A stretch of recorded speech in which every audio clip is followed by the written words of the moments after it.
എന്റെ അളിയൻ വന്നിട്ട് അവിടെ എങ്ങനെ ഉണ്ടായിരുന്നു? അയ്യോ അതല്ലേ സംഭവം.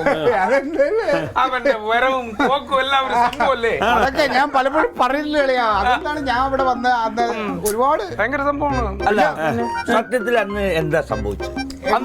എന്താ അല്ല നീ ജോലിയായിട്ട് എന്തോ പ്രശ്നം ഉണ്ടായി എന്ന് പറഞ്ഞു. അന്ന് എന്താ സംഭവിച്ചെന്ന് പറഞ്ഞാ അതെന്താണ് ജെറാൾഡേ, നമുക്കറിയാലോ ഭാര്യയും മക്കളെയും വിട്ടിട്ട് നമ്മൾ അന്യനാട്ടിൽ നിൽക്കുമ്പോഴുള്ള വിഷമം കല്യാണം കഴിഞ്ഞാലേ അറിയാൻ പറ്റും അമ്മാവ. എനിക്ക് എന്റെ തങ്കത്തിന്റെ വിട്ടിട്ട് അങ്ങനെ നിൽക്കാൻ പറ്റൂല. അത് തങ്കത്തിന്റെ അല്ലല്ലോ കാര്യം. അല്ലടാ ഈ മിച്ചർ ഇങ്ങനെ കൊടുത്താൽ മതിയോ? ഈ എല്ലായിടത്തും ഈ ബേക്കറി സാധനങ്ങളാ കള്ളുപിടിക്കുമ്പോ. എനിക്കാണെങ്കിൽ ടച്ചിങ്ങിന് ഈ കനയില്ലാത്ത കൊണ്ടാട്ടമൊന്നും പോരാ. ഇതിൽ അച്ചാർ എടുത്തോണ്ട് നമ്മളെ വീട്ടിൽ അച്ചാറില്ലടാ. ഇല്ല, ഇവിടെ അച്ചാറില്ല. അതിഥിയെ നമ്മൾ സൽക്കരിക്കേണ്ട ഉത്തരവാദിത്തമുണ്ട്. അല്ല നല്ല മിച്ചർ ഇരിക്കല്ലേ, അത് കൂട്ടി കഴിച്ചാ പോരെ. ഇനിയിപ്പോ എന്തിനാ അച്ചാർ? എടാ അച്ചാർ എടുത്തിട്ട് വാടാ, അവിടെ ഇരിപ്പുണ്ടല്ലോ. നീ മേലെ പോയിട്ടുണ്ടോ?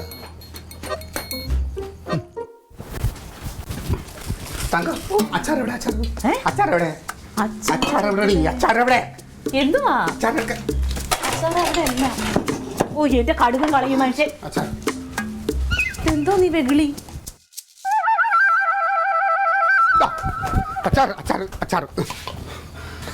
സൂപ്പർ. എനിക്കറിയാമായിരുന്നു അത് കുളമാക്കിയല്ലിയാ. ചിക്കൻ എടുത്തിട്ട് വാ. ചിക്കനേ ഇതിന്റെ കൂടെ അടിക്കാൻ ചിക്കൻ ഇല്ല. ചിക്കൻ നമ്മൾ ഇനി അത്താഴം കഴിക്കുമ്പോ ചിക്കൻ കഴിക്കാൻ വേണ്ടി മദ്യം കഴിക്കുമ്പോഴല്ലേ ചിക്കൻ. എടാ എന്റെ അളിയനെ അവിടെ നീ വന്നെന്താ?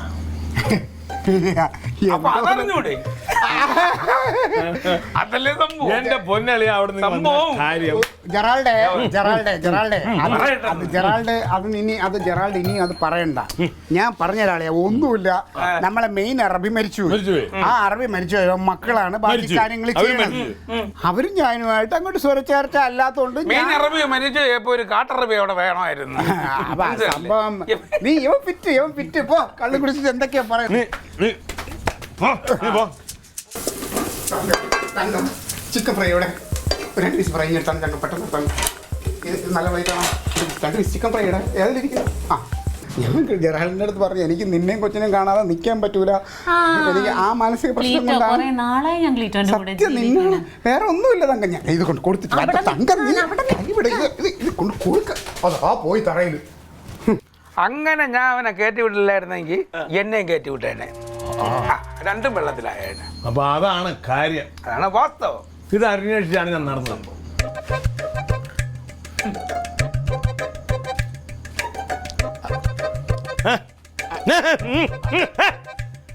നിനക്കിത് എൻ്റെ അടുത്ത് പറയാമായിരുന്നു. അമ്മാവാ എനിക്കിച്ചിരി പൊക്കവും തടിയൊക്കെ കൂടിപ്പോയപ്പോ അത് എൻ്റെ കുറ്റമല്ലല്ലോ. ഞാൻ നിരപരാധിയാണ് അമ്മാവാ. എന്റെ പരാതിയോ?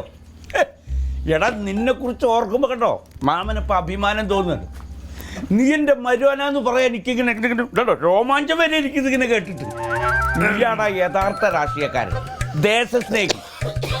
മലയാളീനൊരു അറബി അവന്റെ നാട്ടിൽ വെച്ച് തല്ലിന്നറിഞ്ഞപ്പോ അവന്റെ നാടാന്ന് കൂടി നോക്കാണ്ട നീ അവനെ തിരിച്ചു തല്ലും. അതാടാ ചങ്കു. എന്നാലേ തല്ലും. അത് പിന്നെ അമ്മാവ എനിക്ക് ഞാൻ പറഞ്ഞില്ലേ ഒരു മലയാളിയല്ല ഇനി ഇന്ത്യക്കാരനെ പോലും വേറെ ആരെങ്കിലും തൊട്ടാണ്ടല്ലോ എനിക്ക് നോക്കിക്കാൻ പറ്റൂല. കൊടുത്ത് ഞാൻ അറബി